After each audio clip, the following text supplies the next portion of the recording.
আলাইকুম ভিউয়ার্স, সবাই কেমন আছেন? আশা করি ভালো আছেন।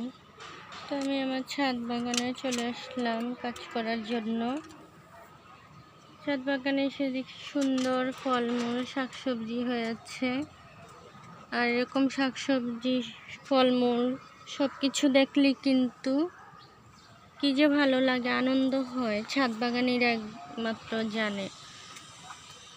তো যাই হোক, আজকে কি কি কাজ করব দেখায়। আমার বাগানে কি কি শীতকালীন সবজি গাছ আছে, তারপর আমার কবুতরগুলো আছে, খাবার খাচ্ছে, খাবার দিয়েছি এগুলাকে।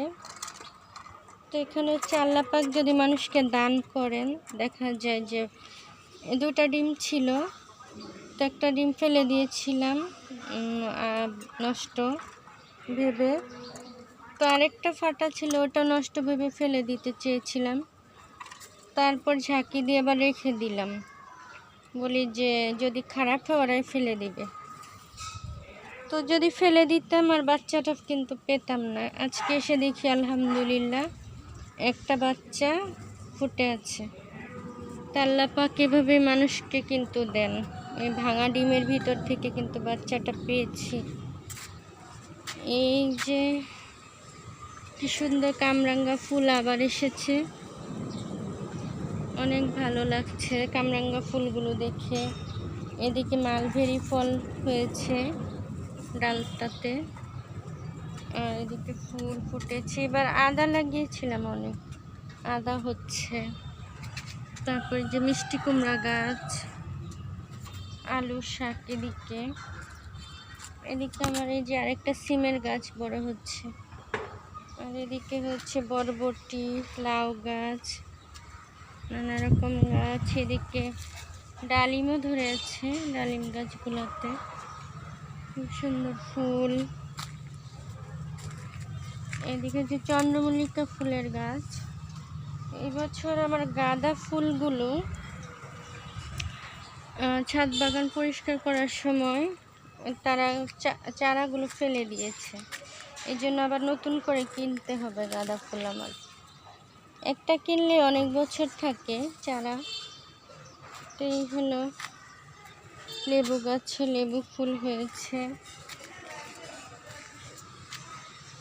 আর এই সিজনে কিন্তু বাড়তি যত্ন বলতে জৈব সার দিতেই হবে। এই যে ফুল ধরা শুরু করেছে, ফল ধরা শুরু করেছে, মালবেরি সব গাছে মোটামুটি ফুল ফল যেহেতু এখন হবে, সেহেতু কিন্তু এই যে সার গোবর সব দিতে হবে, ঠিকমতো পানি দিতে হবে। এবার এই গাছের কিন্তু পাতা ঝরে আবার নতুন পাতা শুরু হচ্ছে, এটা মালটা গাছ। তারপরে এদিকে আছে যে আমড়া গাছ, আমড়া গাছে অনেক আমড়া হয়েছে, 12 মাসি সিডলেস চায়না আমড়া। আর এগুলো হলো ফুল সুন্দর। করলা গাছ, ধুন্দুল গাছে পোকা ছিদ্র করে দেয়, এই জন্য খাওয়া যায় না। করলা কিন্তু পোকা ছিদ্র করে দেয়, এই জন্য আমাদের ব্যাগিং পদ্ধতি খুব ভালো। আমরা যদি ব্যাগিং পদ্ধতি করে দেই তাহলে কিন্তু পোকা ছিদ্র করতে পারে না, তা না হলে সব কিছু পোকা ছিদ্র করে দেয়। যে করলা, আর গাছের করলা মানে খেতে কিন্তু খুবই মজা লাগে।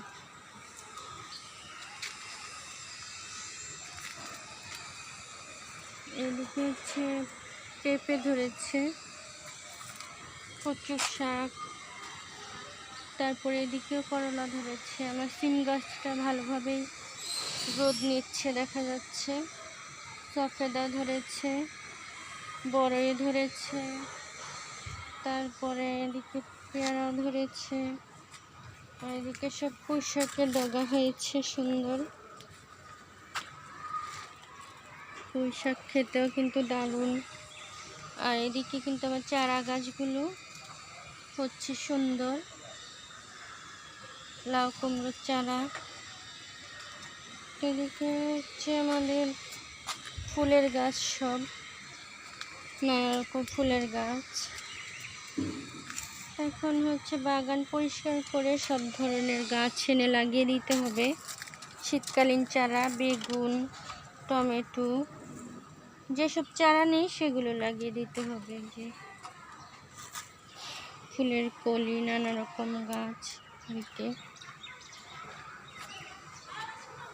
আর এই সার গোবর দিয়ে বাড়তি যত্ন করতে হবে, ঠিকমতো পানি দিয়ে পরিচর্যা করতে হবে, তাহলেই অনেক ফসল পাওয়া যাবে। তো আজকে পর্যন্তই, ভালো থাকবেন সবাই, দেখা হবে আগামী ভিডিওতে। সবাই সাপোর্ট করে পাশে থাকবেন, সাবস্ক্রাইব করে দিবেন। ভালো থাকবেন সবাই, আল্লাহ হাফেজ, আসসালামু আলাইকুম।